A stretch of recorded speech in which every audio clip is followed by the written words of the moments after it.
Al-Imam Zainul Abidin anasema wa haqqu rijlaika, na haki ya miguu yako miwili, an la tamshia biha au bihima ila ma la yahillu laka, yani usije ukaitumia hii miguu yako miwili ambayo ni neema katika neema ulizopewa na Allah subhanahu wa ta'ala, usije ukaitumia kwa ajili ya kutembea kuelekea kwenye jambo ambalo halina uhalali,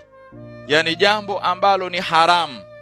jambo ambalo si halali kwako. Kwa hiyo usije ukaitumia miguu yako hii, ukaitoa miguu yako ukaitumia kwa ajili ya kutembea kwenda kwenye jambo ambalo si halali kwako. Kwa hiyo kwenye jambo ambalo si halali kwako, basi usije ukaenda kwenye jambo hilo, usije ukaitumia neema ya miguu uliopewa na Allah subhanahu wa ta'ala kwenda kwenye jambo ambalo si jambo la halali, yani jambo la haramu, ukaenda kule kufanya mambo ya haramu, ukaenda kule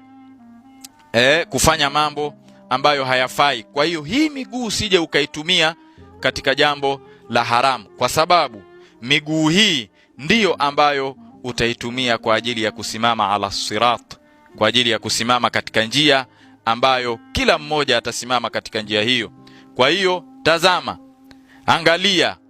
wapi unaitumia miguu yako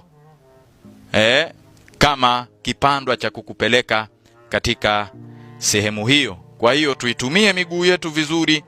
kwa ajili ya kutembea kwenda kwenye sehemu ambayo ni halali.